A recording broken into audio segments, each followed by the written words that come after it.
والعصر ان الانسان لفی خسر الا الذین آمنوا وعملوا الصالحات وتواصوا بالحق وتواصوا بالصبر رب اشرح لي صدری ویسر لي امری واحلل عقدۃ من لسانی یفقهوا قولی۔ اللہ تعالیٰ کا لاکھ لاکھ احسان ہے کہ اللہ تعالیٰ نے جو ہے وہ ماہ ذوالحجہ میں جو ہے وہ داخل ہونے کا موقع دیا، اور یہ 10 دن جو عظیم دن ہے ان کو دیکھنے کا موقع دیا، اور اللہ تعالیٰ سے دعا ہے کہ ہمیں قربانی کرنے کی بھی سعادت نصیب فرمائے۔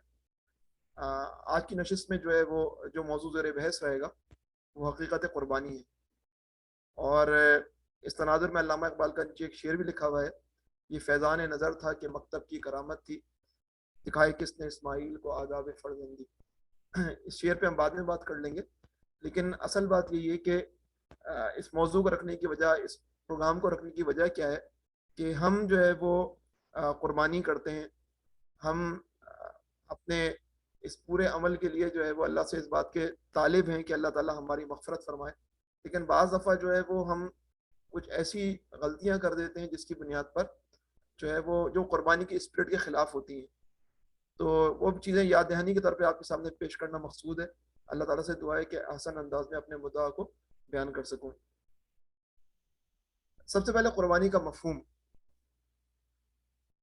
جیسے کہ آپ دیکھ سکتے ہیں کہ قربانی کا مادہ جو ہے وہ قاف را با، جس کو قرب اگر ویسے پڑھیں تو بنتا ہے، اس کا قربانی کا مادہ ہے قاف را با، اور عربی زبان میں نہیں بلکہ عبرانی زبان کے اندر بھی مستعمل ہے۔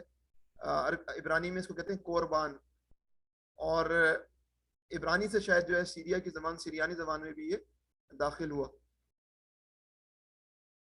عربی زبان میں بہرحال اب قاف را با دیکھ رہے ہیں آپ، تو عربی زبان میں اس لفظ کا مفہوم جو ہے وہ قریب ہونا ہے، قربت سے ہے، نیئرنس سے ہے، اور اس جو ہے وہ قربانی کی اصطلاح کو جو ہم استعمال کرتے ہوئے، یہ بنیادی طور پر جو ہے قربان سے بنی ہے یہ اصطلاح، جس کے معنی ہے کہ ہر وہ شے جسے اللہ کی راہ میں اس کا قرب حاصل کرنے کے لیے پیش کر دیا جائے، اللہ سے نیئر ہونا ہے، تو اللہ سے نیئر ہونا ہے، اللہ کے قریب ہونا ہے، تو اللہ کی راہ میں جو ہے جو شے پیش کی جائے گی اللہ کو خوش کرنے کے لیے، اللہ کو راضی کرنے کے لیے، وہ ایک طرح سے قربانی ہوگی۔ انگریزی میں اس کے لیے جو اصطلاحات استعمال ہوتی ہیں، اگر کوئی جاندار کی قربانی کرتا ہے تو اس کے لیے جو ہے اصطلاح سیکریفائس کی ہے۔ اسی طرح اگر کوئی بے جان چیزوں کی قربانی کرتا ہے، مثلا کھانا، سبزی، پھل وغیرہ، تو اس کے لیے لفظ آفرنگ کا لفظ جو ہے وہ انگریزی میں استعمال کیا جاتا ہے۔ اور اگر جو ہے وہ کوئی مائع کی، کسی لیکوڈ کی، کسی مشروب کی قربانی دی جاتی ہے، زمین میں چھڑکاؤ کیا جاتا ہے، اس کے لیے لفظ ہے لائبیشن۔ تو یہ 3 طرح کی جو ہے الفاظ انگریزی کے اندر جو استعمال ہوتے ہیں قربانی کی مختلف جو ہے وہ کیفیات کو، یا قربانی کی مختلف جو ہے وہ اسٹائلز کو بیان کرنے کے لیے۔ پرانے زمانے میں صرف یعنی کہ حضرت عیسیٰ علیہ السلام کے حوالے سے ہی نہیں، کہ حضرت عیسیٰ علیہ السلام کا جو آخری جو کھانا ہے اس کے اندر جو شراب کے متعلق جو بات ہوتی ہے کہ یہ میرا خون ہے، اور وہ لائبیشن کے تناظر میں لیا جاتا ہے۔ پچھلے جو قبائل تھے، جو وحشی قبائل تھے، وہ بھی لائبیشن کا کام کرتے تھے، چھڑکاؤ کرتے تھے پانی میں تاکہ جو ہے وہ بارش ہو۔ تو یہ مختلف طریقے ہیں جو کہ انسانیت نے اپنے دور کے اندر جو ہے وہ اپنے کسی نہ کسی بنیاد پر جو ہے وہ خدا سے قربت یا دیوتاؤں سے قربت کے لیے جو ہے وہ اختیار کیے۔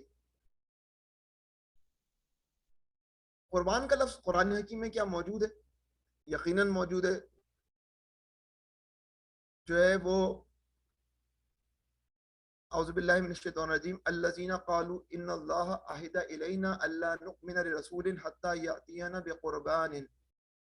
یہ یہودی ہیں جو نبی کریم صلی اللہ علیہ وسلم کی دعوت کو جھٹلانے کے لیے کہتے تھے، جو لوگ کہتے ہیں اللہ نے ہم کو ہدایت کر دی ہے، اللہ نے ہم سے عہد لے لیا ہے کہ ہم کسی کو رسول تسلیم نہ کریں جب تک وہ ہمارے سامنے ایسی قربانی نہ کرے تأکلہ النار، جسے آگ کھا لے۔ پرانے زمانے میں جو ہے وہ قربانی کی قبولیت کا ایک سٹینڈرڈ یہ تھا کہ قربانی کو آگ کھا لیتی تھی، تو نبی کریم صلی اللہ علیہ وسلم سے بھی یہ مطالبہ کیا جا رہا تھا کہ جو ہے وہ آپ بھی ایسی کوئی قربانی ہمیں کر کے دکھائیں کہ آسمان سے جو ہے وہ آگ کھا لے۔ تو اس پر جو ہے وہ نبی کریم صلی اللہ علیہ وسلم کو کہا گیا کہ آپ ان سے کہہ دیجئے کہ تمہارے پاس مجھ سے پہلے بہت رسول آ چکے ہیں جو بہت سی روشن نشانیاں لائے تھے، اور وہ نشانی بھی لائے تھے جس کا تم ذکر کرتے ہو، یعنی کہ قربانی کی اور غیب سے آگ آئی اور اس نے اس قربانی کو جلا ڈالا. وہ بھی نشانی وہ لائے تھے. پھر اگر تم سچے ہو تو ان رسولوں کو تم نے کیوں قتل کیا؟ تو تم نے تو ان رسولوں کو بھی قتل کیا جن کی تم ابھی ڈیمانڈ کر رہے ہو کہ نبی کریم صلی اللہ علیہ وسلم جو ہے وہ. اور اگر رسول اللہ علیہ وسلم یہ کر کے بھی دکھا دیں تم کو وہ جادو ہے، جنات ہیں، تو آپ دیکھیں گے کہ نبی کریم صلی اللہ علیہ وسلم نے جو ہے وہ اللہ تعالیٰ نے نبی کریم صلی اللہ علیہ وسلم کو جو موعظے دیے ہیں وہ اس طرح کے موعظے نہیں ہیں جس طرح کہ موسیٰ علیہ السلام کو دیے ہیں. نبی کریم صلی اللہ علیہ وسلم کا سینٹرل موعظہ قرآن حکیم تھا. اور بعض موعظے ایسے ہیں جو کہ بڑے یوں سمجھیں کہ شق القمر کا موعظہ اتنا بڑا موعظہ، لیکن اس کے لیے یہ نہیں ہوا کہ پورے کراؤڈ کو اکٹھا کیا گیا، جو اس رات کو تھا اس نے دیکھ لیا، ورنہ یہ اس کیفیت اور وہ قیامت کی نشانی بن گیا.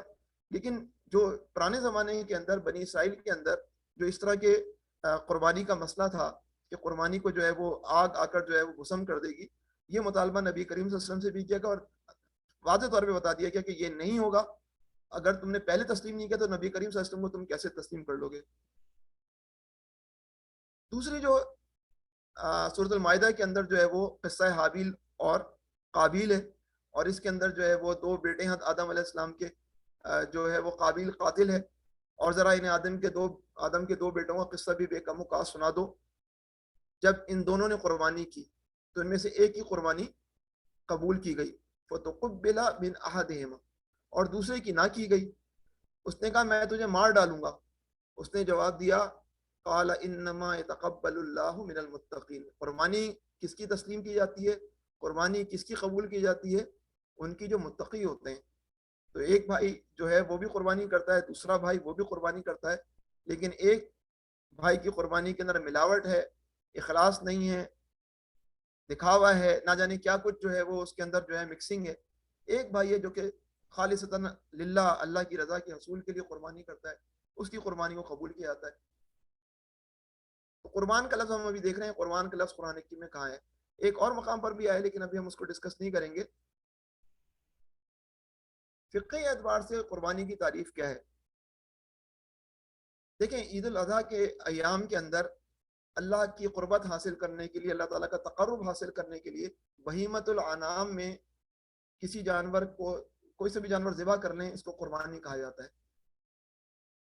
بہیمۃ الانعام میں بھیڑ ہیں، بکری ہے، اونٹ ہے، گائے ہیں، یہ جو جانور ہیں بہیمۃ الانعام. بہیمۃ الانعام قرآن کی اصطلاح ہے، اور آپ دیکھ رہے ہیں کہ سورۃ الحج کے اندر آیت نمبر 34 کے اندر یہ لفظ استعمال ہوا ہے، بہیمۃ الانعام. یہ بہیمہ کا لفظ جو ہے وہ ہم اردو کے اندر بھی استعمال کرتے ہیں ایک دوسرے اسٹائل میں. ہم کہتے ہیں فلاں بات مبہم ہے، فلاں بات میں ابہام ہے. یہ بہیمہ کا ہی روٹ ورڈ ہے. تو جن لوگوں نے بہیمہ کے لفظ تحقیق کی، انہوں نے کہا ہے کہ یہ جو جانور ہیں ان کا چہرہ مبہم ہوتا ہے. اب مجھے نہیں معلوم کہ وہ کس انداز میں اس بات کو بیان کرنا ہے، اس لیے ان کو بہیمہ کہا جاتا ہے. تو یہ انعام معنی مویشی کہلاتے ہیں. تو یہ جو جانور ہیں، یہ چار بھیڑ، بکری، اونٹ، گائے، ان کو اگر ایام عید الاضحیٰ میں اللہ کا تقرب حاصل کرنے کے لیے جو ہے وہ ذبح کیا جائے تو یہ جو ہے قربانی کا عمل کہلاتا ہے. اب یہ قربانی جو ہے اس کے لیے ہدی کا لفظ بھی ہے، وہ قربانی جو مینا میں پیش کی جاتی ہے. نسک کا لفظ بھی استعمال ہوتا ہے، اسی نسک کے لفظ سے جو ہے وہ مناسک حج کا لفظ استعمال ہوتا ہے. نسک کو قربانی کے معنی میں بھی استعمال کیا جاتا ہے، تو نسک کے الفاظ بھی آتے ہیں. اور ایک اور لفظ جو آتا ہے اضحیہ کا لفظ بھی قربانی کے لیے استعمال کیا جاتا ہے، اور اسی سے عید الاضحیٰ نکلا ہے، کیونکہ اضحیہ قربانیاں ہیں. تو وہ دن جس میں قربانیاں ہوتی ہیں تو اضحیہ، عید الاضحیٰ، تو جو ہے وہ لفظ قربانی کے لیے استعمال کیا جاتا ہے. تو قربانی اپنے وسیع تر مفہوم میں، کیونکہ ہمارا موضوع ہی جو ہے وہ حقیقت قربانی ہے، قربانی اپنے وسیع تر مفہوم میں آخر یہ کیوں ہے قربانی؟ جان دی ہوئی اسی کی تھی. حق تو یہ ہے کہ حق ادا نہ ہوا. اگر آپ غور فرمائیے، میں اپنے رب کی خاطر سب سے بڑی قربانی کیا دے سکتا ہوں؟ یہ میرے پاس جان ہے نا، اس جان کو ہی میں اپنے رب پہ نچھاور کر سکتا ہوں، لیکن وہ جان بھی تو ایک امانت اسی کی دی ہوئی تھی. تو اگر میں اسی جان کو جو اس نے دی ہوئی تھی اس کو اپنے اس کے رب کی راہ میں نچھاور کر دوں تو بھی کیا کمال ہوا؟ حق تو یہ ہے کہ حق ادا نہ ہوا. دیکھیں، قربانی جو ہے وہ انسانی فطرت کے اندر شامل ہے. خواجہ میر درد کا شعر ہے، ہر ایک شعلہ غم عشق ہم سے روشن ہے کہ بے قراری کو ہم برقرار رکھتے ہیں. ہمارے پاس ہے کیا جو کریں فدا تجھ پر، مگر یہ زندگی مستعار رکھتے ہیں. یہ فدویت جو ہے قربان کرنے کی جو کیفیت ہے یہ انسان کی فطرت کے اندر شامل ہے، اور انسان جو ہے وہ اپنے رب کی خاطر بھی قربانی دیتا ہے، انسان اپنی قوم کی خاطر بھی قربانی دیتا ہے۔ اب یہ دیکھیں یہ کارٹون، اس کے اندر جو ہے وہ ایک آدمی ہے جو کہ پل کا رول ادا کر رہا ہے اور لوگ اس کے اوپر سے گزر کر جا رہے ہیں۔ انسان جو ہے وہ جب کسی مشن کے پیچھے لگتا ہے تو اپنے آپ کو بھول جاتا ہے، اپنے اس مشن کی خاطر جو ہے وہ بڑی سے بڑی قربانی دینے کے لیے آمادہ ہو جاتا ہے۔ اور یہ صرف اور صرف انسان نہیں ہے، یہ جانوروں کی فطرت میں بھی شامل ہے۔ یہ جو یو سوشل اینیملز ہوتے ہیں، ان کی مثالیں ہمارے سامنے موجود ہیں، دیگر جانوروں کی صورتحال موجود ہے کہ کس طرح جو ہے وہ اپنے گروپ کی خاطر جو ہے وہ قربانیاں دیتے ہیں۔ اس میں چیونٹیاں بھی ہیں، مکھیاں بھی ہیں، دیمک بھی ہے، اور جو ہے وہ بڑے جانور بھی ہیں۔ اور انسان یہ سوچتا ہے کہ یہ جانور جن کو متعلق میں سمجھتا ہوں کہ یہ اتنے زیادہ جو سمجھیں کہ فہم نہ رکھنے والے ہیں، اتنے زیادہ سمجھدار نہیں ہیں، یہ جو ہے وہ آخر اپنی گروپ کی خاطر اتنی زیادہ قربانیاں کیوں دے رہے ہیں؟ ان کو یو سوشل اینیمل کہا جاتا ہے۔ تو قربانی جو ہے جیسا روزہ ہے وہ اسلام نبی کریم صلی اللہ علیہ وسلم لے کر نہیں ہے، یہ پیچھے سے چلا آ رہا ہے۔ اور جو ہے وہ اسی طرح قربانی کا عمل بھی ایسا نہیں ہے کہ جو ہے وہ یہ جو ہے وہ صرف ابراہیمی امت کا امتیاز ہے، نہیں، قربانی جو ہے وہ کیونکہ حضرت آدم علیہ السلام سے چلی آ رہی ہے، حضرت آدم علیہ السلام کے بیٹوں سے چلی آ رہی ہے، تو بعد میں بگاڑ آیا تو ان بگاڑ والے مذاہب کے اندر بھی قربانی کا عمل جاری رہا، اگرچہ وہ تصور اس کا مسخ ہو کر رہ گیا۔ تو زمانے جاہلیت میں قربانی کی چند وجوہات اور مثالیں، مثلا پہلے زمانے میں کیا ہوتا تھا کہ کسی خدا سے موسوم بڑی تعمیرات، مثلا مندر بنایا یا پل بنایا کسی دیوی یا دیوتا کے نام پر، تو جب اس کی تکمیل ہو جاتی تھی تو اس تکمیل کے دوران یا تکمیل کے اختتام پر انسانی جان کی قربانی دی جاتی تھی۔ مثلا چینی داستانوں کے مطابق ہزاروں انسان دیوار چین کی بنیادوں میں دفن ہیں، یہ چینی داستانیں ہیں۔ جاپان میں لڑکیوں کو اپنی تعمیرات کی حفاظت کے لیے بلڈنگز کی تعمیرات کی بنیادوں میں دفن کر دیا جاتا تھا۔ آج بھی جو اینیمے آتے ہیں جاپانی، تو اس کے اندر جو ہے وہ جب اس طرح کی جو ڈارک جو ہے وہ پلاٹ والے اینیمے ہوتے ہیں اس میں اس چیز کو اظہار کیا جاتا ہے۔ اچھا، ایک بات تو یہ ہو گئی کہ تعمیرات اور تعمیرات کی بنیادوں کے اندر جو ہے وہ قربان کر کے جو ہے وہ انسانوں کی تدفین۔ دوسرا یہ جہاں زندگی بعد از موت کا کچھ عقیدہ تھا، وہاں مرنے کے بعد آقا کی اگلی زندگی میں خدمت کے لیے اس کے غلام اور اس کی لونڈیاں بھی قربان کروا دیے جاتے تھے۔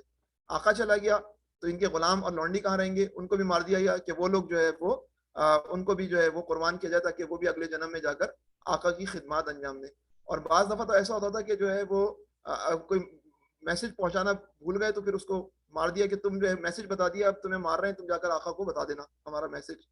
ہندوستان میں ستی کی رسم جو ہے وہ شاید اسی کیٹیگری سے تعلق رکھتی ہے۔ تیسرے جو ہے وہ وجہ یہ تھی کہ لوگوں کا خیال تھا کہ قربانی کے نتیجے میں ہمارے دیوتاؤں کو قوت ملتی ہے، تقویت ملتی ہے۔ چوتھا سبب جو تھا پرانے زمانے میں وہ یہ تھا کہ انسانی جان کی قربانی کا مقصد جو تھا وہ یہ تھا کہ خداؤں کی رحمت کا حصول ہو یا ان کے غضب کو ٹھنڈا کرنا مقصود ہوتا تھا، یا تو رحمت حاصل ہو جائے یا کم از کم غضب کو ٹھنڈا کیا جائے۔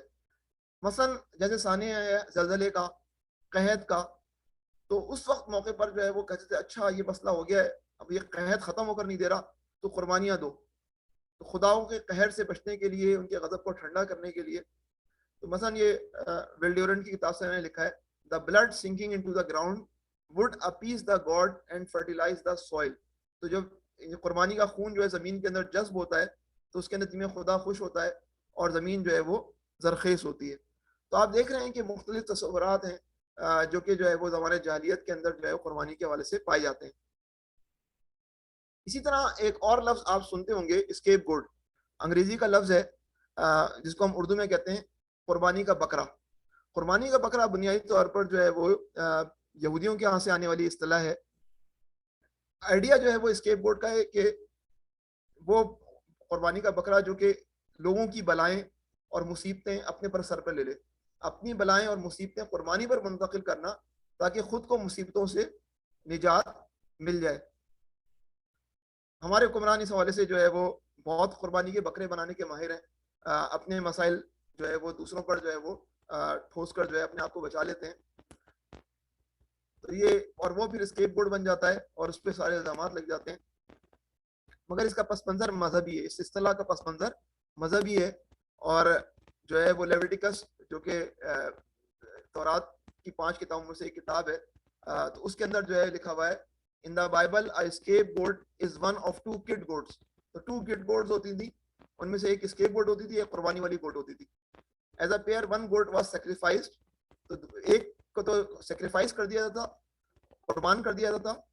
And the living scapegoat was released into the wilderness, اور جو دوسرا جو کڈ تھا بکرا, تو اس کو جو ہے وہ کیا کر دیتے تھے, اس کو جو ہے وہ چھوڑ دیا جاتا تھا.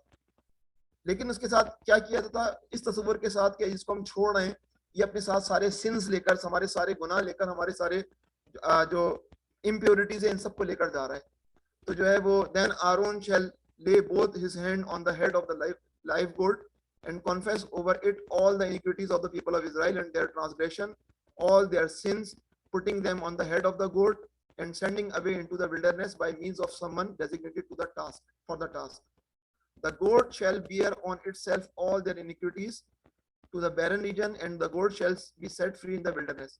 تو یہ جو ہے لیویٹیکس کے الفاظ ہیں کہ ہارون علیہ السلام سے متعلق یہ بات کہی جا رہی ہے کہ وہ اپنا ہاتھ جو ہے وہ اپنے دونوں ہاتھ جو ہے اس کے زندہ گوٹ کے اوپر رکھ دیتے تھے, اور جو ہے وہ سارے اسرائیل کے گناہوں کے, بنی اسرائیل کے گناہوں کا اقرار کرتے تھے, اور جو ان کی بغاوتوں کا, ان کے گناہوں کا, اور پھر وہ جو ہے وہ منتقل ہو جاتے تھے گناہ جو ہے وہ اس گوٹ کے اوپر, اور پھر گوٹ کو جو ہے وہ بھیج دیا جاتا ولڈرنیس کے اندر. تو یہ جو تصور ہے یہ اسکیپ گوٹ کا تصور ہے. ہمیں خوب اندازہ ہے کہ جو ہے وہ بائبل کے اندر کس طرح کی تحریفیں کی گئی ہیں, اور ہارون علیہ السلام اور موسیٰ علیہ السلام کے نام پر جو ہے وہ کیا کیا تصورات انڈیل دیے گئے ہیں. کم از کم قربانی کا یہ تصور جو ہے وہ, یا اسکیپ گوٹ کا یہ تصور ہمارے ہاں موجود نہیں ہے. اچھا, قربانی کی تقدیس کی نوعیت نا, قربانی ڈیوائن بن جاتی تھی, کیونکہ قربانی دیوتاؤں کو خوش کرنے کے لیے کی جاتی تھی, تو قربانی دیوتاؤں کی وجہ سے ڈیوائن ہو جاتی تھی, مقدس ہو جاتی تھی. تو جو ہے وہ سیکریفائس کا لفظ اسی وجہ سے جو ہے وہ لاطینی زبان یا رومن زبان کے 2 الفاظ سے مل کر بنا ہے, جس کا مطلب جو ہے وہ ٹو میک سیکریٹ, کہ اگر قربانی ہے تو اس کا مطلب یہ ہے کہ وہ قربانی ایک مقدس چیز ہے. قربانی ذبح جب ہو جاتی تھی, قربانی ذبح ہونے کے بعد مقدس حیثیت کی حامل ہو جاتی تھی, تو تصور یہ ہوتا تھا کہ اگر قربانی کا گوشت کھایا جائے گا تو پھر کیونکہ وہ ڈیوائن ہے تو خدا کی صفات کا حامل ہو جائیں گے ہم. تو for the savage believes that he acquires the power of what he eats, تو وہ سمجھتے تھے کہ اب کیونکہ یہ مقدس ہے تو جب ہم اس کو کھائیں گے تو ہمارے اندر بھی جو ہے خدائی صفات جو ہے وہ رونما ہوں گی. تو ایک تناظر یہ بھی ہے قربانی کا. اس کے مقابلے میں اب جاہلیت کے ہم نے تصور قربانی دیکھ لی ہیں, اب ہم اس کے مقابلے میں اسلام کا تصور قربانی دیکھیں گے. دیکھیں ہماری وہ تعمیرات, یاد رکھیں تعمیرات کے تعلق بات کی تھی, تعمیرات کی بنیادوں میں جو ہے وہ قربانی, ہماری مساجد اور مدارس کی بنیادوں میں انسانوں کا خون پسینہ شامل ہے, لیکن اس میں کسی بھی نوعیت کی رسمی قربانی کا ثبوت نہیں ملتا. کسی بھی ہماری جو ہے وہ تاریخی عمارت کے اندر ایسا نہیں ہے کہ اس کی بنیادوں کے اندر انسانوں کو قتل کر کے ان کو بنیادوں میں دفن کیا گیا ہو. ایسا اللہ کا شکر ہے ہمارے ہاں نہیں ہے. یہ جاپان میں ہو سکتا ہے, چین میں ہو سکتا ہے, کسی اور جگہ ہو سکتا ہے, اسلامی تاریخ میں کم از کم ایسا نہیں ہے. نمبر 1, ہمارے ہاں مرنے کے بعد بندہ صرف اپنے کفن کے ساتھ قبر میں اتار دیا جاتا ہے, نہ بیوہ اتاری جاتی ہے, نہ مصر کے جس طرح فرعون مرتے تھے تو ان کے غلام مر جاتے تھے. ہمارے ہاں ایسی قربانی کا کوئی تصور نہیں ہے. بندہ مرتا ہے, سب کچھ چھوڑ کر اپنے کفن کے ساتھ قبر میں اتار دیا جاتا ہے. ہمارے ہاں قربانی سے مضبوطی خدا کو نہیں ملتی, ہمیں خود ملتی ہے. وہ جو تصور ہے کہ دیوتا مضبوط ہوتے ہیں, دیوتاؤں کو تقویت ملتی ہے, نہیں. ہمارے ہاں قربانی کے نتیجے میں ہمیں یہ احساس ہوتا ہے کہ ہم نے جو ہے وہ کچھ نیکی حاصل کر لی ہیں, اللہ ان کو قبول فرمائے. اس کا تعلق اس سے نہیں ہے کہ خدا مضبوط ہو رہا ہے کہ نہیں. تو آپ دیکھ رہے ہیں کہ کس طرح کانٹراسٹ بن رہا ہے, کس طرح جاہلیت کی تصور قربانی ہے اور کس طرح اسلام کا تصور قربانی ہے. اور قربانی کا گوشت اس حیثیت سے نہیں کھایا جاتا کہ یہ کوئی مقدس چیز ہے. قربانی کا گوشت صدقے کی طرح تو نہیں ہوتا نا. قربانی کا گوشت تو ہم خود کھاتے ہیں اللہ کا شکر کر کے کہ یہ کوئی مقدس چیز ہے, یا اس کو کھا کر کوئی مصیبتیں ٹل جائیں گی, یا خدائی صفات پیدا ہو جائیں گی. بلکہ ہم تو یہ کہتے ہیں اللہ کی نعمت ہے, ہم اس کو کھا رہے ہیں. اور اسکیپ گوٹ کا یہاں تک تعلق ہے, ہمارا تصور تو یہی ہے کہ اسلام انسان کے لیے مصیبتیں اس کی تقدیر میں لکھی جا چکی ہیں, اور بہت ساری مصیبتوں کا وہ خود ہی ذمہ دار ہوتا ہے.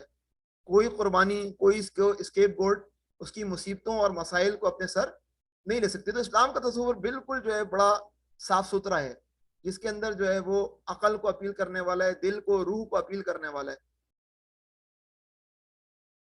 اور اصل کیا بات ہے، ہماری قربانی کے اندر جو روح کام کر رہی ہوتی ہے وہ ہے تقوی.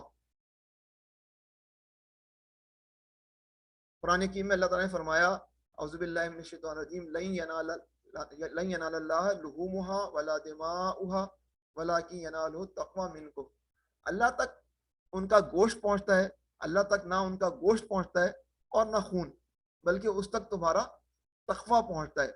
تو اللہ تعالیٰ کو نہ جو ہے ہمارے گوشت کی ضرورت ہے، نہ اللہ تعالیٰ کو ہمارے خون کی، ہماری قربانی کے خون کی ضرورت ہے، نہ ہمیں ہماری قربانی کے گوشت کی ضرورت ہے. اللہ تعالیٰ جس چیز کو دیکھ رہے ہیں وہ ہمارا تقوی دیکھ رہے ہیں. اور جو حابیل نے فرمایا تھا کہ اللہ تو جو ہے وہ متقیوں کی قربانیاں قبول کرتا ہے. تو یہاں پر ہمیں اندازہ ہوتا ہے کہ نیچر کیا ہے ہماری قربانی کی. نیچر یہ ہے کہ ہم قربانی کرتے ہوئے اللہ سے ڈرتے ڈرتے اللہ کے مخلوق میں سے کسی مخلوق کو جو کہ بہیمۃ الانعام میں سے ہے، اس کو جو ہے وہ اللہ کی راہ میں قربان کریں. یہ نہیں کہ ہم دنیا کو بتاتے پھریں کہ یہ جانور اتنے کا ہے اور فلاں کا پڑوسی کے گھر میں کوئی جانور نہیں آیا، اور جو ہے وہ ہم جو ہے وہ لگے ہوئے ہوں اپنے جانور کی خدمت کرنے کے لیے، جبکہ ہماری نمازیں جو ہیں وہ مسجدوں میں نہیں ہو رہی ہوں، ہمارے کپڑے ناپاک ہو رہے ہیں اور ہم کہہ رہے ہوں کہ ہمارے کپڑے ناپاک ہو گئے ان کی خدمت کرنے کے چکر میں، چنانچہ ہماری نمازیں قضا ہو رہی ہوں. یہ وہ ساری چیزیں ہیں بھائیوں کہ جو آپ دیکھیں گے معاشرے کے اندر ہوتے ہوئے. اللہ تعالیٰ کو تقوی چاہیے. تقوی کا تقاضا یہ ہے کہ اللہ کے ہر حکم کی تعمیل کی جائے. جس طرح قربانی ایک اللہ کا حکم ہے، اس طرح نماز بھی اللہ کا حکم ہے. جس طرح جو ہے وہ قربانی ایک حکم ہے، اسی طرح جو ہے وہ پاکی بھی ایک حکم ہے. یہ ساری چیزیں ہمارے ذہن میں رہنی چاہیے. یہ بھی یاد رکھنا چاہیے کہ دونوں عیدیں جو ہماری ہیں، عید الفطر اور عید الاضحیٰ، دونوں کا تقوی سے گہرا تعلق ہے. ایک یہ کرتی ہے کہ عید سے قبل کھانے پینے سے ہمیں دور رکھتی ہے. روزہ رکھ کر ہم جو ہے وہ ایک پورا دن جو ہے گزارتے ہیں اس حالت میں کہ ہم کھانے پینے سے دور رہتے ہیں، سب مل کر روزے رکھتے ہیں. اور ایک عید میں جو ہے سب مل کر قربانی کرتے ہیں، پھر اس قربانی کے گوشت سے جو ہے لطف اندوز ہوتے ہیں. روزے سے کیا بات تھی؟ روزے سے ہمیں تقوی حاصل ہوتا ہے. لعلکم تتقون کتب علیکم الصیام کما کتب علی الذین من قبلکم لعلکم تتقون. روزے سے تقوی حاصل ہوتا ہے، اور قربانی کی قبولیت کے لیے تقوی ضروری ہے. چنانچہ تقوی سے بات شروع ہوتی ہے، تقوی سے بات ختم ہوتی ہے. دونوں عیدوں کے اندر تقوی کا عنصر جو ہے وہ وائٹل رول ادا کرتا ہے. عام دنوں میں بھی بہرحال جانور ذبح کیا جاتا ہے، تو بھی ہمیں یاد رکھنا چاہیے کہ ہم جو بات کر رہے ہوتے ہیں وہ بسم اللہ اللہ اکبر کہہ کر ہی ذبح کر رہے ہوتے ہیں. تو یہ جو قربانی کا جانور ہے اس پہ بھی تقوی کا خیال رکھنا ہے.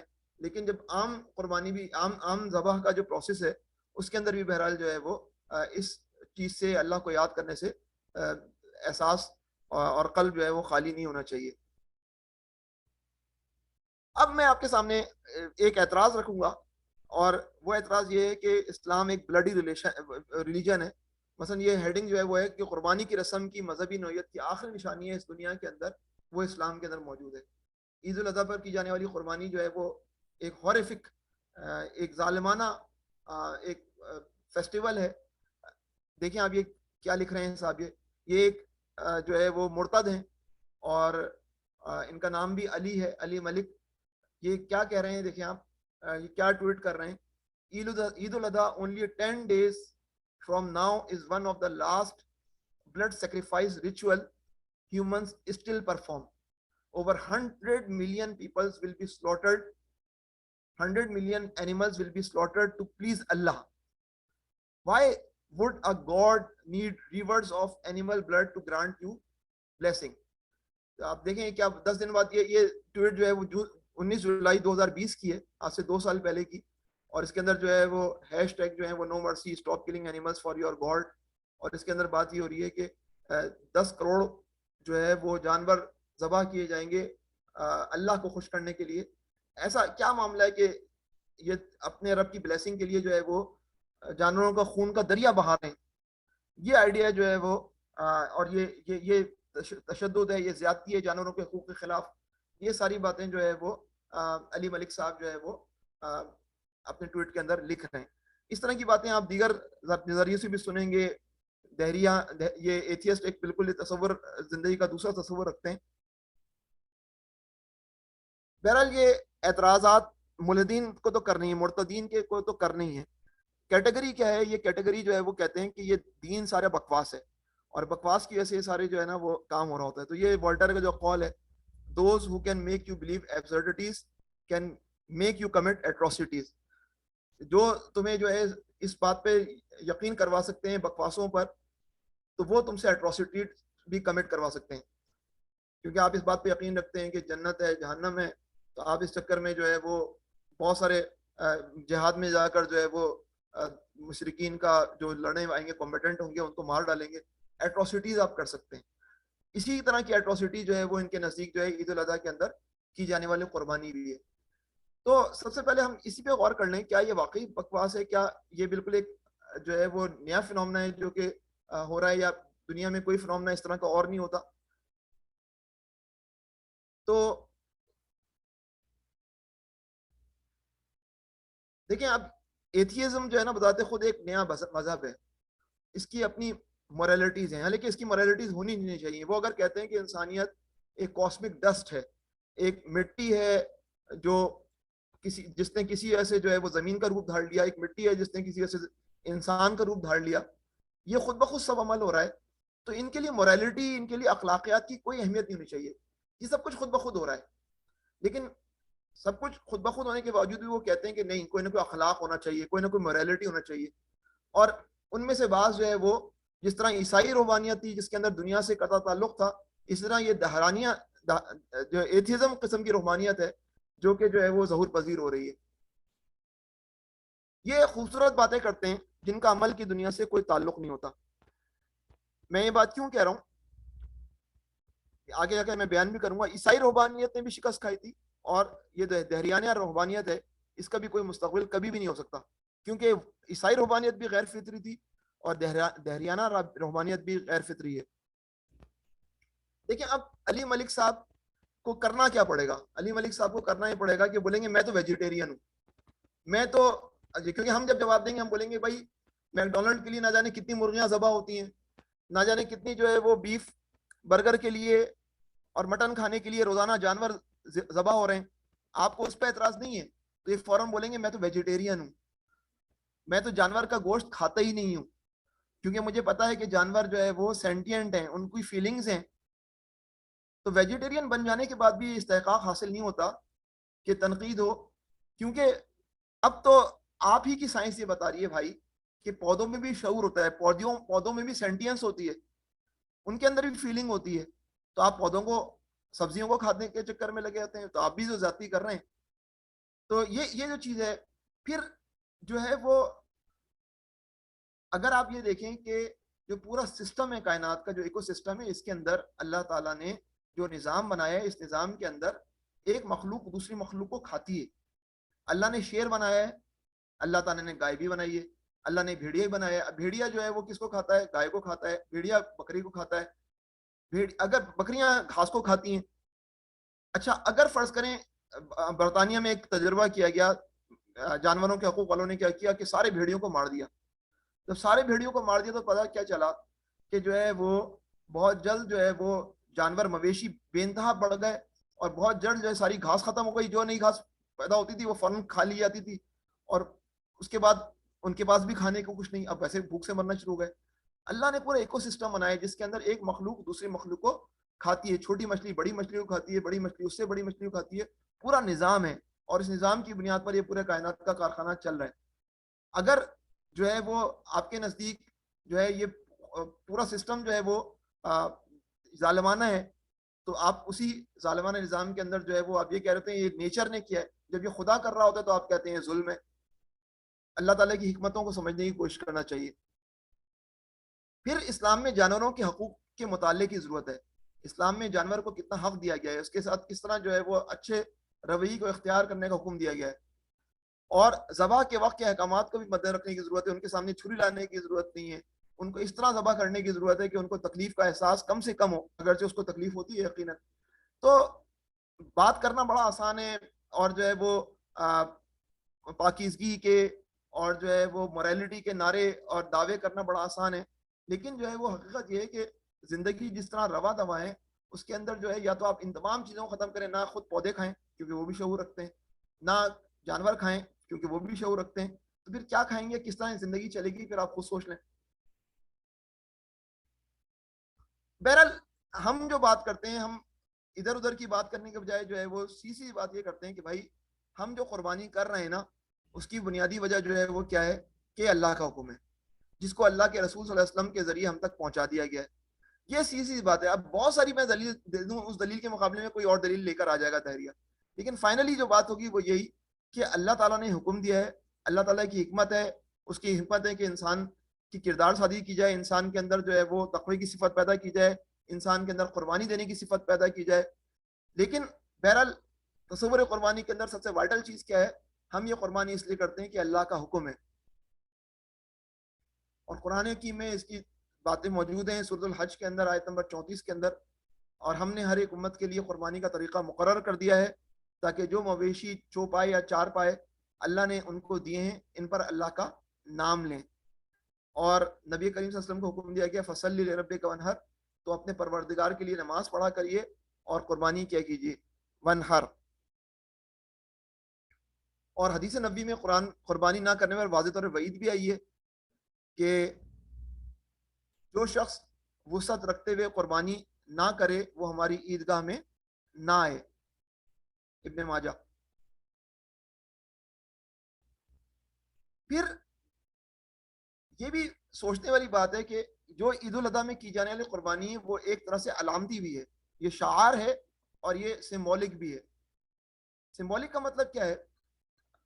مجھے یاد ہے اچھی طرح کہ جب میں جاپان میں تھا تو ہماری طرح کے جو اسٹوڈنٹس تھا، ایک اسٹوڈنٹ تھا جو کہ میں نے جو ہے وہ ایک مقام پر جو ہے وہ عید کا، کیونکہ کمیونٹی کے اندر جو ہے وہ کہیں اکٹھے ہوتے تو عید کی نماز کسی کو پڑھانی ہوتی، تو میں نے بھی کہیں عید کی نماز پڑھائی اور وہاں عید کے فلسفے کو بیان کیا۔ تو ایک جو پی ایچ ڈی کرنے والے ساتھی تھے انہوں نے کہا کہ میری جو ہے وہ کلاس میٹ ہے، وہ پوچھتے تم قربانی کیوں کرتے ہو؟ تو میں نے اس کو جواب دیا، نہیں کوئی لڑکا کہہ رہا ہے کہ میں نے اس کو یہ جواب دیا کہ تاکہ جو ہے نا ہم اس کا گوشت جو ہے نا غریبوں میں تقسیم کریں۔ اس نے فوراً کہا کہ کیا غریبوں کی کسی اور طریقے سے مدد نہیں ہو سکتی تھی؟ کیا اس کے لیے جانوروں کو قربان کرنا ہی ضروری ہے؟ تو وہ لاجواب ہو گیا، کیونکہ وہ اصل بات کیا ہے، نمبر 1 قربانی اللہ کا حکم ہے، اس طرح ہمیں کرنا ہے، اور نمبر 2 یہ ایک سمبولک عمل بھی ہے، علامتی۔ اس کا کیا مطلب ہے؟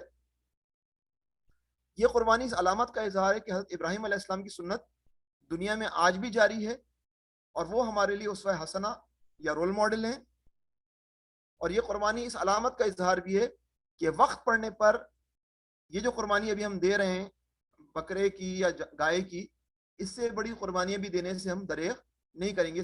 یہ علامتی ہے، آج ہم نے یہ خون بہایا ہے، کل ہم اپنا خون بھی بہا دیں گے۔ تو قربانی کی حکمت جو ہے سنت ابراہیمی کو زندہ رکھنا ہے۔ ان قربانی کی کیا حکمت ہے؟ صحابہ نے جب پوچھا تو جواب آیا کہ تمہارے والد حضرت ابراہیم علیہ السلام کی سنت کو جاری رکھنا، تمہارے والد حضرت ابراہیم علیہ السلام کی سنت۔ حضرت ابراہیم علیہ السلام کی سنت کیا ہے؟ آج اب ہم اسی کا مطالعہ کرنے چلیں گے۔ تو قربانی جو ہے حضرت ابراہیم علیہ السلام کی سنت ہے، اور ہم انہی نقوش پاک کو دیکھنے چلیں ہیں اب اگلے چند سلائیڈوں کے اندر جو حضرت ابراہیم علیہ السلام کی سیرت کے ہیں۔ دیکھیں ہمیں یہ سمجھنا چاہیے کہ دنیا کی زندگی ہمارا امتحان ہے۔ قرآن حکیم میں سورۃ الملک میں اللہ تعالیٰ نے فرمایا اعوذ باللہ من الشیطان الرجیم الذی خلق الموت والحیات لیبلوکم ایکم احسن عملا، اسی نے یعنی اللہ تعالیٰ نے موت اور زندگی کو پیدا کیا تاکہ تمہاری آزمائش کرے کہ تم میں سے کون عمل کے اعتبار سے بہتر ہے۔ تو یہ ابتلا، لیبلوکم ابتلا، آزمائش، کس چیز کی آزمائش؟ کہ تم میں اچھے عمل کرنے والا کون ہے، بہتر عمل کرنے والا کون ہے۔ یہ بنیادی طور پر ہمارا جو ہے وہ ٹیسٹنگ پیریڈ ہے، ایگزامینیشن پیریڈ ہے جو ہم زندگی زمین پر گزار رہے ہیں۔ مگر یہ زندگی بہت چھوٹی ہے، بلبلے جیسی، بہت مختصر۔ وہ جو شاعر نے کہا کیا بھروسہ ہے زندگانی کا، آدمی بلبلا ہے پانی کا، تھوڑی دیر کے لیے جو ابھرتا ہے نا بلبلا، الزم ہستی سے ابھرا ہے تو مانند حباب، اس ضیاء خانے میں تیرا امتحان ہے زندگی، حباب، بلبلا۔ جو اس کی ڈیوریشن ہے، اس طرح کی ڈیوریشن ہماری زندگی کی ہے. بظاہر ہمیں بڑی نظر آتی ہے، لیکن جب قیامت ہوگی تو بتائیں دن یا دن سے بھی کم رہے تھے جو ہے وہ زمین پر. تو یہ جو زندگی ہے، جو اتنا تھوڑا سا ٹائم پیریڈ ہے، اس ٹائم پیریڈ کے اندر ہمیں کچھ کر کے دکھانا ہے. اس امتحان کے اندر اگر کامیاب ہو گئے تو ہمارے لیے امکانات ہی امکانات ہے. ہم پریشان ہوتے ہیں کہ یہ مصیبت آ گئی، یہ مسائل آ گئے. صادق حسین کاظمی صاحب نے کہا تھا کہ تو سمجھتا ہے حوادث ہیں ستانے کے لیے، یہ ہوا کرتے ہیں ظاہر آزمانے کے لیے. تندی باد مخالف سے نہ گھبرا اے عقاب، یہ تو چلتی ہے تجھے اونچا اڑانے کے لیے. تو اس بلبلے جیسی چھوٹی زندگی کے اندر بھی آزمائش در آزمائش، حوادث در حوادث، ان سب کا مقصد کیا ہے؟ اس امکان کو، اس اپرچونٹی کو جو ہے وہ پوری طرح جو ہے ایکسپلائٹ کرنا، اونچے اڑنے کے لیے لے کر جانا. یہ جو ہے وہ بنیادی طور پر اس امتحان میں کئی امتحان ہونے کا مقصد ہے. اور اس امتحان میں اگر کامیابی کا کوئی ذریعہ ہے تو وہ ذریعہ ہے قربانی. انسان کو کچھ پیش کرنا ہے. ہر وقت امتحان ہے، ہر وقت محشر کی گھڑی ہے، یہ گھڑی محشر کی ہے تو عرصہ محشر میں ہے. پیش کر غافل عمل کوئی اگر دفتر میں، اگر کوئی دفتر میں، اگر کوئی تیری نوٹ بک میں کوئی عمل ہے تو دکھا. تو وہ عمل وہی ہوگا جو کہ قربانی کے ذریعے ہم اپنی نوٹ بک میں جو ہے وہ پیش کرنے کے قابل ہوں گے. کس چیز کی قربانی؟ ہر شے کی محبت اللہ کی محبت پر قربان کر دی جائے. یہ آئیڈیا ہے، ہر شے کی محبت اللہ کی محبت پر قربان کر دی جائے اور جان و مال اللہ کی خاطر لگا دیے جائیں. تو ابراہیم علیہ السلام نے کیا کیا؟ تو اس تناظر میں امتحان اور آزمائش میں کامیابی کی کامل ترین مثال جو ہے ابراہیم علیہ السلام ہے. قرآن حکیم نے سورۃ البقرہ آیت نمبر 124 کے اندر واضح طور فرمایا وَإِذِ ابْتَلَىٰ إِبْرَاهِيمَ رَبُّهُ بِكَلِمَاتٍ فَأَتَمَّهُنَّ.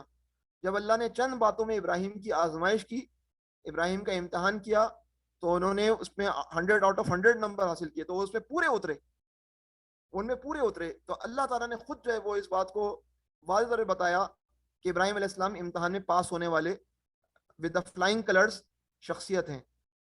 ان کے اسوے پہ چلنے کی ضرورت ہے. تو ہم ذرا ان کا اسوا دیکھتے ہیں. انہوں نے سب سے پہلے وہ عقائد جو انسان کے دماغ میں پیدا ہوتے ہی ڈال دیے جاتے ہیں، جن کو وراثت کے اندر ملنے والے عقائد کہتے ہیں، ان کی قربانی دی. اس زمانے میں جو ہے وہ اجرام فلکی کی، سیلیسٹیل باڈیز کی جو ہے وہ پوجا ہوتی تھی. تو آپ نے جو ہے آسمان پر موجود بتوں کی نفی کی، ستارہ پرستی کی نفی کی. آپ کو خوب واقعہ یاد ہے کہ کیا یہ ستارے میرے رب ہیں؟ نہیں، یہ نہیں ہو سکتے. چاند نہیں، یہ بھی نہیں ہو سکتا. سورج یہ بھی نہیں ہو سکتا. اور پھر انی وجہت وجہی للذی فطر السماوات والارض حنیفا وما انا من المشرکین، میں نے سب سے یکسو ہو کر اپنے آپ کو اسی ذات کی طرف متوجہ کیا جس نے آسمانوں اور زمین کو پیدا کیا، اور میں مشرکین میں سے نہیں ہوں. نہ میں سورج کی پوجا کروں گا، نہ میں چاند کی پوجا کروں گا، نہ میں ستاروں کی پوجا کروں گا. دیکھیں، یہ ہمارے یوں سمجھیں کہ ہمارے رول ماڈل کا اسوہ ہے. ابھی بھی دنیا میں ایسے لوگ ہیں جو سمجھتے ہیں کہ مسلمان سورج کی پوجا کرتے ہیں. ابھی بھی دنیا میں ایسے لوگ ہیں جو سمجھتے ہیں مسلمان چاند کی پوجا کرتے ہیں. یہ آپ کو حیرت ہوگی. میرا خود ایک دوست تھا جو نائجیریا سے تعلق رکھتے تھے. وہ ہمارے پاس آئے پڑھانے کے لیے. تو امریکن آزاد تھے. انہوں نے بتایا کہ ان کو جو ہے وہ امریکہ میں ایک چرچ تھا، چرچ آف ابراہم، وہاں پر جو جانے کا موقع ملا. تو اس نے چرچ آف ابراہم کے بندے نے پوچھا، جو پریسٹ تھا، اس نے کہا کہ تم لوگ سورج کی پوجا کرتے ہو. کیسے؟ ہم تو کوئی سورج کی پوجا نہیں کرتے. تم لوگوں کی نماز کا رخ مغرب کی طرف ہوتا ہے، اور مغرب جو ہے وہ سورج کی جو ہے وہ غروب ہونے کا ٹائم. انہوں نے کہا بھائی یہ اگر کسی اور جگہ ہوگا تو ہمارا رخ کچھ اور ہو جائے گا، اس کا تعلق کوئی سورج سے نہیں ہے. پھر اس نے کہا تم چاند کی پوجا کرتے ہو. چاند کی پوجا کیسے کرتے ہیں؟ تمہاری جو ہے وہ مسجدوں کے اندر چاند کے نشانات ہوتے ہیں، تمہارے جو ہے وہ میناروں کے اوپر چاند کے نشانات ہوتے ہیں. تو میرے دوست نے کہا کہ اس سے اس کا تعلق کیا ہے کہ ہم جو ہے وہ چاند کی پوجا کرتے ہیں. تو میں کہنے والی بات یہ ہے کہ ابھی بھی اس دنیا کے اندر، اس انٹرنیٹ والی دنیا میں ایسے لوگ ہیں جو سمجھتے ہیں کہ مسلمان سورج کی پوجا کرتے ہیں، مسلمان چاند کی پوجا کرتے ہیں. کیونکہ حضرت ابراہیم علیہ السلام جو کہ ہمارے لیے اسوہ حسنہ ہے، انہوں نے آغاز ہی سے کیا تھا کہ نہ سورج، نہ چاند، نہ ستارے. اور پھر صرف آسمان پہ موجود بت نہیں، زمین پر موجود بتوں کی بھی جو ہے نفی کی، اور صرف نفی نہیں کی، بت شکنی کی. پھر تم اللہ کو چھوڑ کر ایسی چیزوں کو کیوں پوچھتے ہو جو تمہیں نہ کچھ فائدہ دے سکیں اور نہ نقصان پہنچا سکیں؟ تف ہے تم پر، اور جن کو اللہ کے سوا تم پوچھتے ہو ان پر بھی. کیا تم عقل نہیں رکھتے؟ وہ جنہوں نے جب سارے لوگ میلے میں گئے تو انہوں نے جو ہے وہ سارے بت توڑ ڈالے, بڑے والے بت کو نہیں چھوا اور اس کے پر جو ہے وہ کلہاڑی لٹکا دی. اور جب کہا گیا کہ کس نے توڑا تو حضرت ابراہیم علیہ السلام نے کہا دیکھو یہی ہے, یہ بڑا والا بت. تو نے کہا یہ کہاں حرکت کر سکتا ہے, تو پھر یہ الفاظ کہے. تو حضرت ابراہیم علیہ السلام تو بت شکن دے. اسی سے علامہ اقبال کے منہ سے نکلا کہ یہ دور اپنے براہین کی تلاش میں ہے, صنم کدا ہے جہاں لا الہ الا اللہ. اس وقت دنیا صنم کدا بن گئی ہے, کہیں ڈالر کے دیوتا کی پوجا ہو رہی ہے, کہیں حقوق انسانی کے نام پر بت کی پوجا ہو رہی ہے, کہیں جو ہے وہ کسی اور نام سے جو ہے وہ کسی بت کی پوجا ہو رہی ہے. کسی ابراہیم کی ضرورت ہے جو ان بتوں کو توڑ ڈالے اور اللہ کا نام بلند کرے. پھر انسان کے رشتے ہوتے ہیں, وہ رشتے بڑے مسئلے بن جاتے ہیں. حضرت ابراہیم علیہ السلام کے والد نہیں, وہ بھی ان کی محبت بھی آپ کو مشن سے نہ روک سکی. باپ نے کہا ابراہیم کیا تو میرے معبودوں سے برگشتہ ہے, اگر تو باز نہ آئے گا تو تجھے میں سنسار کر دوں گا اور تو ہمیشہ کے لیے مجھ سے دور ہو جا. ابراہیم علیہ السلام نے کہا سلام ہو آپ پر, اور کہا کہ میں آپ کے لیے اپنے رب سے بخشش مانگوں گا, بے شک وہ مجھ پر نہایت مہربان ہے, لیکن آگے جو ہے یہ بات نہیں ہو سکتی کہ میں جو ہے وہ اپنا ماتھا اس کے آگے ٹیکوں جو آپ خود گھر کے اندر جو ہے وہ بت تراشتے ہیں. یہ نہیں ہوگا, بات تو میں اللہ کی مانوں گا, آپ کا احترام جو ہے وہ چلے گا, آپ کے لیے میں دعائیں بھی کرتا رہوں گا. پھر بعد میں پتہ بھی چل گیا کہ دعاؤں کے حوالے سے بھی حضرت ابراہیم علیہ السلام کو روک دیا گیا. پھر قوم کی محبت بھی ہوتی ہے, قوم پرستی, اس حوالے سے بھی آپ کا معیار بدل گیا. تمہارے لیے ابراہیم اور ان کے ساتھیوں میں بہترین نمونہ موجود ہے, جب انہوں نے اپنی قوم کے لوگوں سے کہا کہ ہم تم سے اور ان بتوں سے جن کو تم اللہ کے سوا پوچھتے ہو بے تعلق ہیں, اور تمہارے معبودوں کے کبھی قائل نہیں ہو سکتے جب تک کہ تم اللہ واحد پر ایمان نہ لاؤ. ہمارے اور تمہارے درمیان ہمیشہ کے لیے عداوت اور بغض رہے گا. میری قوم کے تم لوگ ہو, لیکن نظریے کی بنیاد پر جو ہمارے اندر تفریق پیدا ہو گئی, تو اب ہمارے درمیان اور تمہارے درمیان عداوت اور بغض رہے گا. اور پھر سب سے بڑا چیلنج ہوتا ہے حکمران کا. حکمران کے پاس قانون کا ڈنڈا ہوتا ہے, پولیس فورس ہوتی ہے, وہ جو چاہے کرے. حضرت ابراہیم علیہ السلام نے اس کے آگے بھی جو ہے جھکنے سے انکار کر دیا. یہ نمرود تھا, اور نمرود سے پھر بحث ہوئی ابراہیم علیہ السلام کی, بھلا تم نے اس شخص کو نہیں دیکھا جو اس غرور کے سبب سے کہ اللہ نے اس کو سلطنت بخشی تھی, ابراہیم سے اپنے رب کے بارے میں جھگڑنے لگا. جب ابراہیم نے کہا کہ میرا رب تو وہ جو زندگی دیتا ہے اور مارتا ہے, وہ بلا زندگی اور موت تو میں بھی دے سکتا ہوں. ابراہیم نے کہا اللہ تو سورج کو مشرق سے نکالتا ہے, تو اسے مغرب سے نکال دے. بس وہ کافر ہکا بکا ہو کر رہ گیا, مبہوت ہو گیا, اور اللہ بے انصافوں کو ہدایت نہیں دیا کرتا. ہکا بکا ہو گیا تو اس نے کیا کیا, جان. تو پھر جو ہے وہ اس کے حکم سے پھر باتیں ہونے لگیں کہ اس کو آپ آگ میں ڈالنا ہے. تب وہ کہنے لگے کہ اگر تمہیں اس سے اپنے معبودوں کا انتقام لینا اور کچھ کرنا ہے تو اس کو جلا دو. قلنا, تو پھر انہوں نے کہا کہ قالوا حرقوه وانصروا آلهتکم, کہ اپنے معبودوں کی نصرت کرنی ہے تو کیا کرنا ہوگا, حرقوه, اس کو جلا دو. تو پھر اللہ تعالیٰ نے کیا کیا, اب حضرت ابراہیم علیہ السلام کو کچھ نہیں پتا. حضرت ابراہیم علیہ السلام کے لیے طے شدہ اسکرپٹ نہیں ہے کہ مجھے آگ میں پھینکا جائے گا اور آگ ٹھنڈی ہو جائے گی. حضرت ابراہیم علیہ السلام کے سامنے وہی آگ ہے جو سب کو جلا دیتی ہے. حضرت ابراہیم علیہ السلام نے سر جھکانے سے انکار کیا, اللہ پہ توکل کیا. تو اللہ نے کیا فرمایا, قلنا یا نارو کونی بردم و سلام علی ابراہیم, ہم نے حکم دیا اے آگ سرد ہو جا اور سلامتی بن جائے ابراہیم پر. بے خطر کود پڑا آتش نمرود میں عشق, عقل ہے محو تماشائی لبے بام ابھی. یہ عشق ہوتا ہے جو آتش نمرود میں بے خطر کود پڑتا ہے. یہ عقل ہوتی ہے جو سوچ رہی ہوتی ہے چھت کے کنارے پر کہ میں چھلانگ لگاؤں کہ نہ لگاؤں.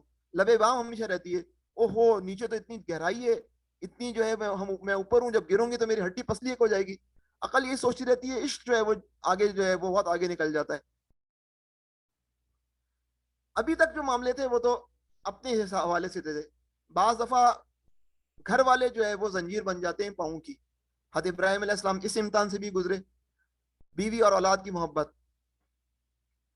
حضرت ابراہیم علیہ السلام جب بہت بوڑھے ہو گئے تھے تو اس وقت جو ہے اللہ تعالیٰ نے ان کو حضرت اسماعیل علیہ السلام عنایت فرمائے, اور جو ہے وہ آپ اس کے لیے دعا بھی کرتے تھے, ربی حبلی من الصالحین فبشرناہم بغلام حلیم, اے پروردگار مجھے اولاد عطا فرما جو نیکوکاروں میں سے ہو. اور تو ہم نے اسے ایک بردبار لڑکے کی خوشخبری دی. اب جب وہ بچہ پیدا ہی ہوا ہے ابھی, تو اس وقت حکم دے دیا گیا کہ اب آپ کو جو ہے وہ اپنی بیوی کو اور اس بچے کو, شیرخوار بچے کو کہاں چھوڑنا ہے, وادی غیر ذی زر میں چھوڑنا ہے. حضرت ابراہیم علیہ السلام اب ان دونوں کو لے کر جو ہے وہ وادی غیر ذی زر, یعنی کہ مکہ کی جو ہے وہ ایسی وادی میں جہاں پانی دستیاب نہیں ہے, جہاں کوئی زراعت نہیں, وہاں لے کر پہنچتے ہیں. اور پھر وہ جو مکالمہ ہے حاجرہ کا، اور کس طرح ابراہیم علیہ السلام پلٹتے ہیں اور پھر حاجرہ کس طرح اللہ پہ توکل کرتی ہیں، وہ سارا واقعہ جو ہے وہ انتہائی زیادہ ایمان افروز ہے۔ حضرت ابراہیم علیہ السلام پر یہ دعا کرتے، پروردگار میں نے ایک بے آب و گیا وادی میں اپنی اولاد کے ایک حصے کو تیرے محترم گھر کے پاس لا بسایا ہے، وہ محترم گھر بنا لیا، اور اب جو ہے وہ دعا مانگی جا رہی ہے۔ لیکن مسئلہ تو یہ ہے نا کہ یہ بچہ اتنی مشکل سے 97 سال اتنے بڑھاپے کی عمر میں پیدا ہوا ہے، اور اس کو جو ہے اللہ حکم دے رہے ہیں کہ اس کو یہاں چھوڑ دو۔ حضرت ابراہیم علیہ السلام اللہ پہ توکل کر کے چھوڑ کے جا رہے ہیں، ان کی بیگم جو ہے وہ ایثار اور وفا کی پیکر بنی ہوئی ہے، اور پھر وہ ان کی دوڑ، پھر آب زمزم، وہ ساری باتیں آب زمزم آج بھی جو ہے اس کی یادگار ہے، وہ صحیح جو ہم کرتے ہیں وہ بھی حاجرہ کی دوڑ کی یادگار ہے۔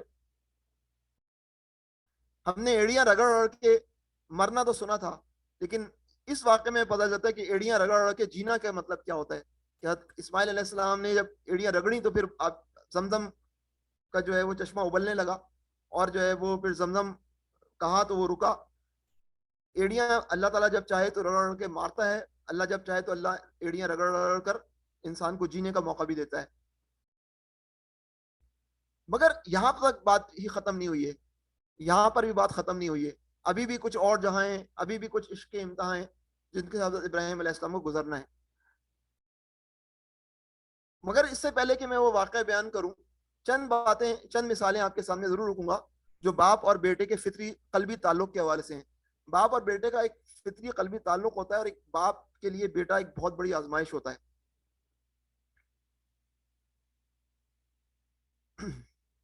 کبھی ایسا ہوتا ہے کہ باپ حق پر ہوتا ہے اور بیٹا باطل پر ہوتا ہے۔ حضرت نوح علیہ السلام ان کا بیٹا، حضرت نوح علیہ السلام تڑپ اٹھے جب ان کا بیٹا جو ہے وہ طوفان نوح میں غرق ہو گیا، منہ سے نکلا، اللہ تعالیٰ سے پوچھا کہ اللہ میرا بیٹا، لیکن جو ہے وہ محبت بہرحال نظر آتی ہے۔ ابو بکر رضی اللہ تعالیٰ عنہ اور ان کے صاحبزادے حضرت عبد الرحمن کا معاملہ، غزوہ بدر ہے۔ عبد الرحمن کہتے ہیں بعد میں جب وہ اسلام قبول کر لیتے ہیں کہ بابا آپ میری تلوار کی زد میں کئی بار آئے، لیکن کیونکہ آپ میرے باپ ہیں تو میں نے جو ہے وہ آپ کو نہیں چھوا۔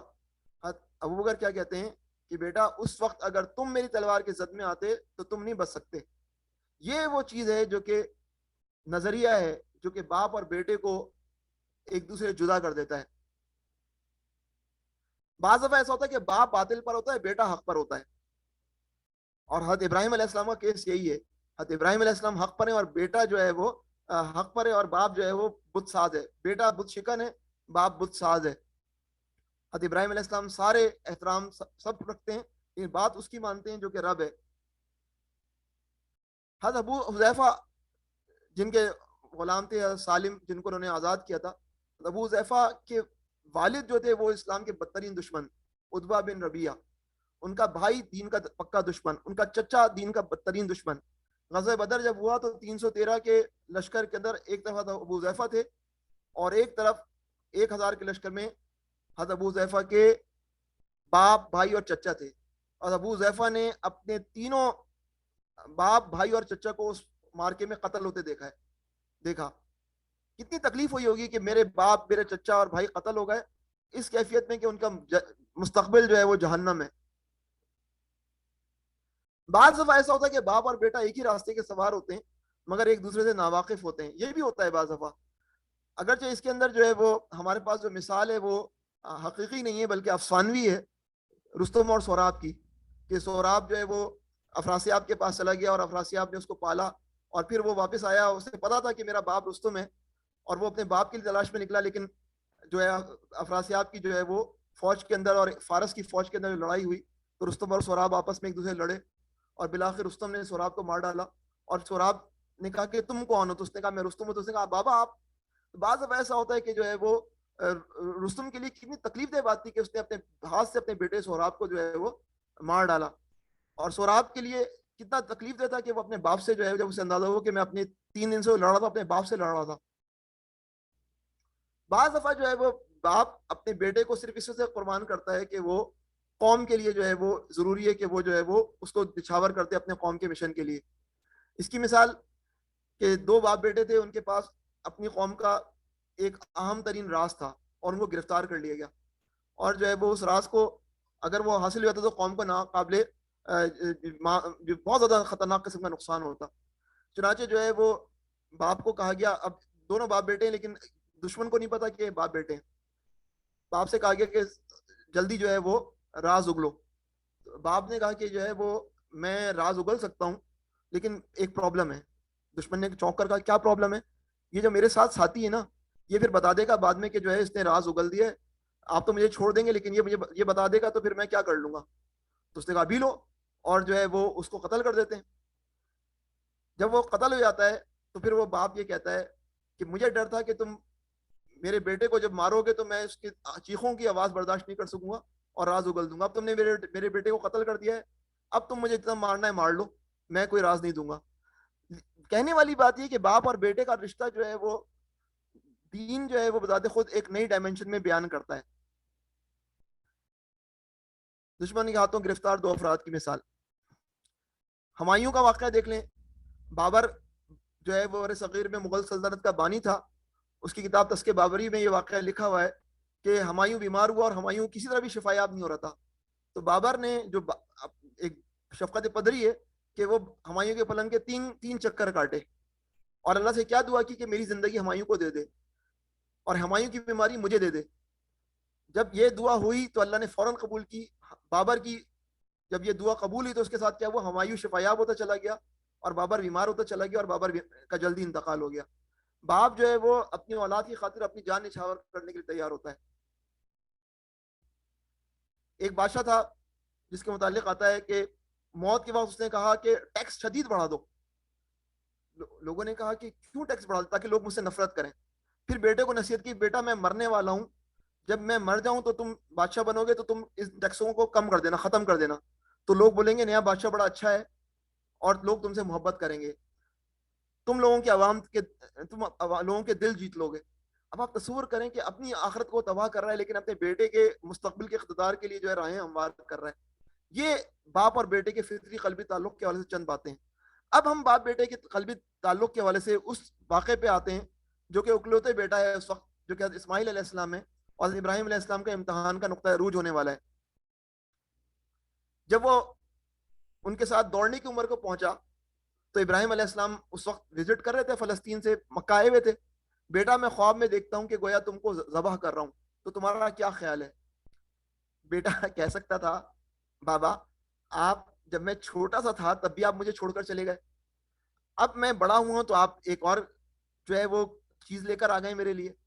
لیکن یہ حضرت ابراہیم علیہ السلام کی اولاد تھی, یہ حضرت اسماعیل علیہ السلام تھے. یہ فیضان نظر تھا کہ مکتب کی کرامت تھی, سکھائے کس نے اسماعیل کو آداب فرزندی. یہ مکتب کے اندر یہ ایسی چیزیں نہیں سکھائی جاتی, اسکولوں کے اندر, کورسز کے اندر.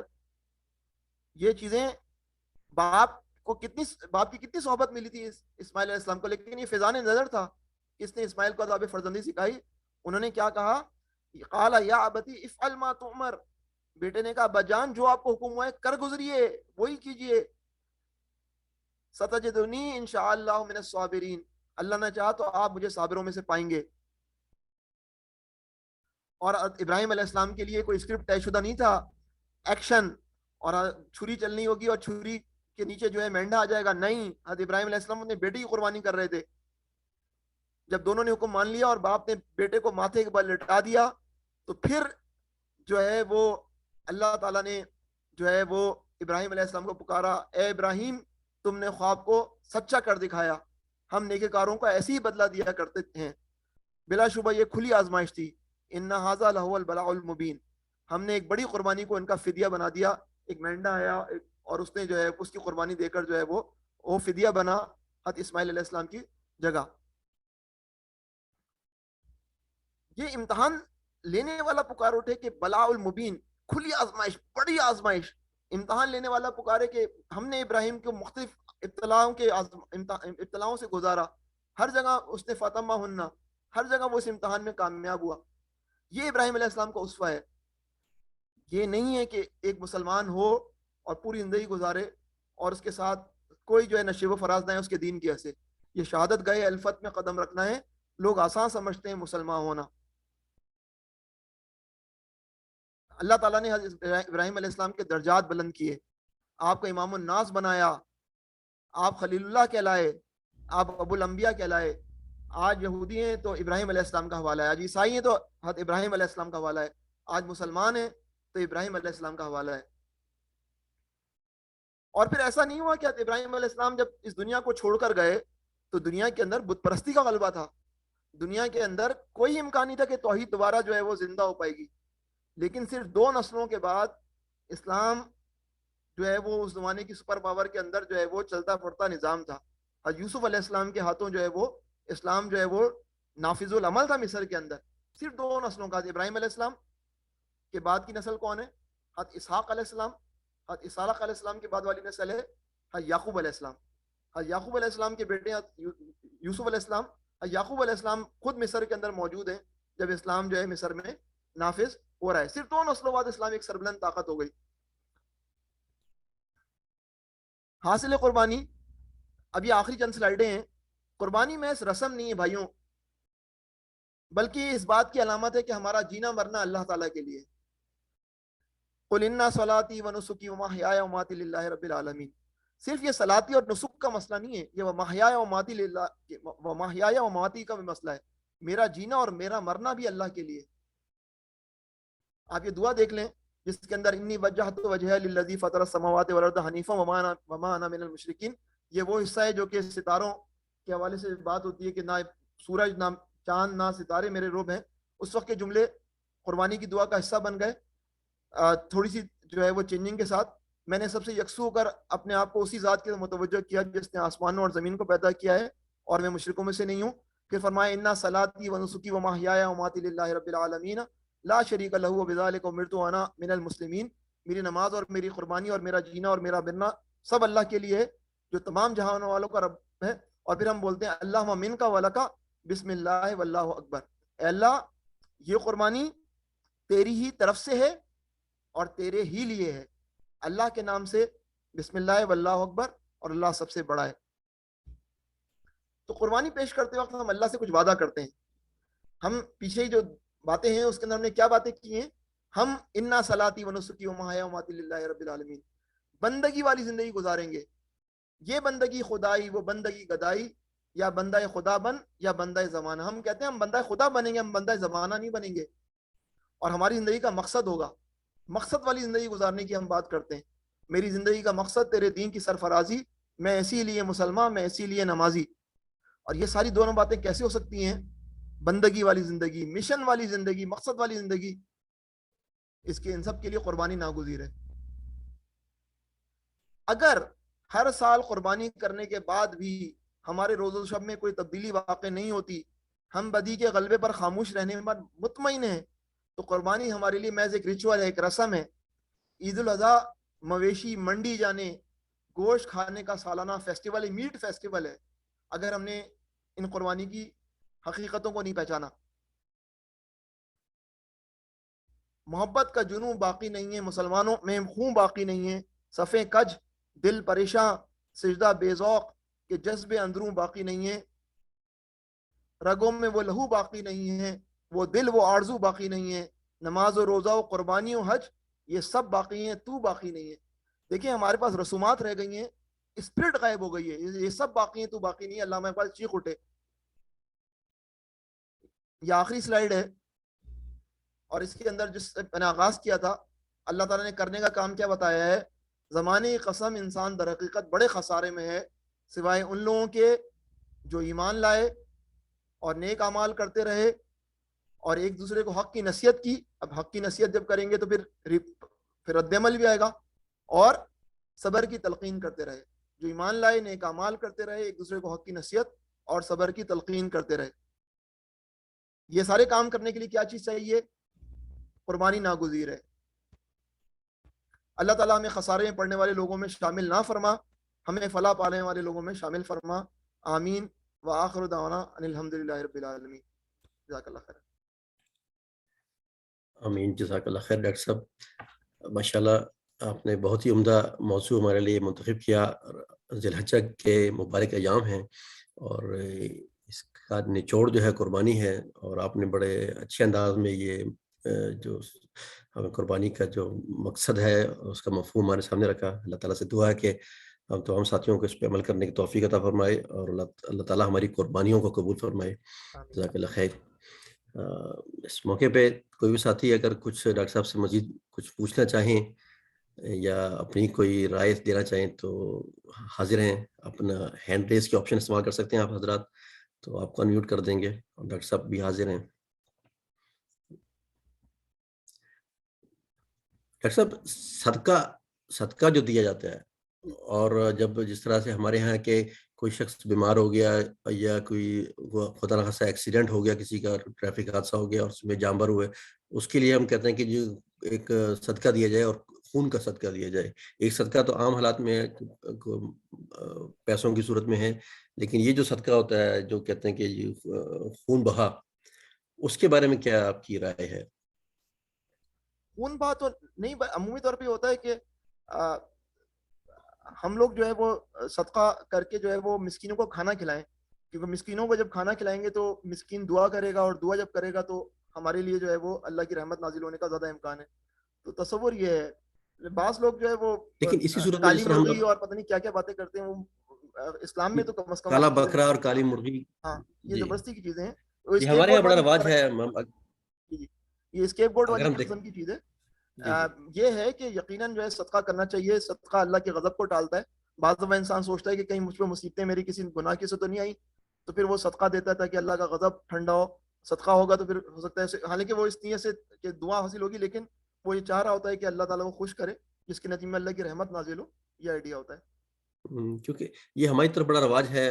اور ابھی بھی جس طرح سے آپ نے ذکر کیا کہ وہ جاپان میں جو بنیادوں میں بلڈنگ کی لڑکیوں کو ذبح کیا جاتا تھا, ان کا خون بہا, تو ہمارے ہاں بھی ابھی بھی رواج ہے. یہ کالی مرغی, اگر کوئی گھر بنانے لگا ہے تو اس کی بنیادوں میں کالی مرغی یا کالا بکرا جو ہے ذبح کر کے اس کا خون اور گوشت دبایا جائے. یہ اچھا, رواج تو ابھی بھی چل رہا ہے. مجھے پتہ نہیں تھا, یہ پہلی دفعہ مجھے پتہ چلا ہے. نہیں, ابھی بھی یہ چل رہا ہے, رواج وہاں پہ ہے, اچھا, ہماری طرف تو ہے. یہ توہم پرستی جو ہے نا, یہ ابھی برصغیر میں اور پاکستان میں, ہم تو پاکستان کو جانتے ہیں. سب سے بڑا تعمیر جو ہے وہ خانہ کعبہ کی ہے. جی, اس کی بنیادوں میں الحمدللہ ایسی کوئی چیز نہیں ہے.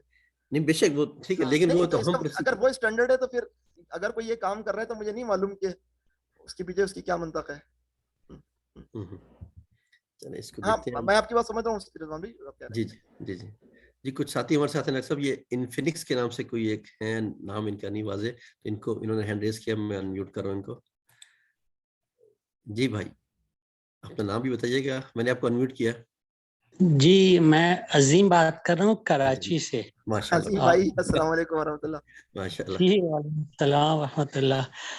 بہت عرصے کے بعد میں نے ڈاکٹر صاحب کا دوبارہ سے جوائن کیا ان کی محفل کو, تو بہت اچھا لگا. بہت تفصیل سے سن رہا تھا, انہوں نے حسب سابق خاصا گہرا ریسرچ کیا ہوا ہے. میرا ایک سوال ہے, یہاں پہ یہ بات بہت کامن ہوا ہے, کسی گھر میں اگر گھر کا سربراہ کوئی ایک حصہ قربانی کا کر لیتا ہے تو پورے گھر والے کی طرف سے ہو گیا, چاہے کہ انڈیویجولز اور وہ بھی صاحب نصاب ہوں. اور کچھ دلیل اور واقعات بھی بیان کرتے ہیں حضور صلی اللہ علیہ وسلم سے کوٹ کر کے. اس کے متعلق آپ کچھ روشنی ڈالیں. دیکھیں, یہ ہے فقہی مسئلہ, اور یہاں سعودی عرب میں تو یہی معمول ہے کہ ایک فیملی, بیوی, شوہر, بیوی اور بچے, ان کی طرف سے ایک ہی قربانی آپ کو سعودی عرب میں تو یہ نظر آئے گا. لیکن ہمارے بڑے صغیر میں جو مسلک حنفی ہے اس کے اندر ہم لوگ کہتے ہیں کہ ایسا نہیں ہے. یہ صورتحال ہے, اس کے اندر جو ہے وہ آپ جس کو مناسب سمجھیں اس کو اختیار کر لیں. جی, وہ کہتے ہیں کہ ایک چھت میں جو رہ رہے ہیں وہ ان کی ہاں, طرف ایک سے چھت, لیکن فرض کریں ایک چھت کے اندر ایک بہت بڑی کمبائنڈ فیملی ہے, تو اور ایک بہت بڑی دیگ بنتی ہے ان کے لیے, تو ان کے لیے تو نہیں, مگر ایک اس طرح کا معاملہ ہو کہ سسٹمز ہوں, یعنی کہ ایک فیملی کا کمانے والا دوسرا بھی اسی بلڈنگ میں رہ رہا ہے, تیسرا بھی اسی بلڈنگ میں رہ رہا ہے, تو فیملیز کی بنیاد پر تو کم از کم ہونا. یہ اس کا مقصد بھی.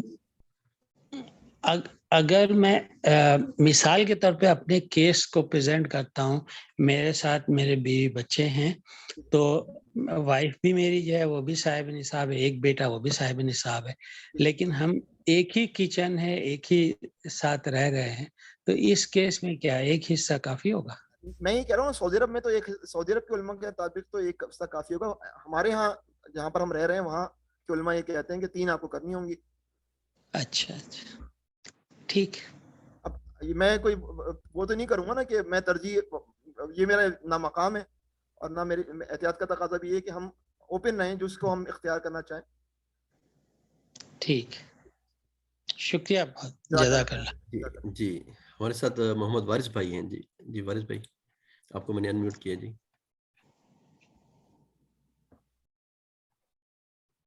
جی وارث بھائی آپ کو آواز آ رہی ہے؟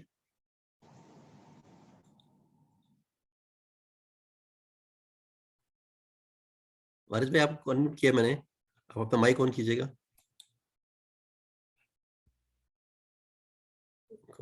جی میرے خیال آواز نہیں آ رہی شاید.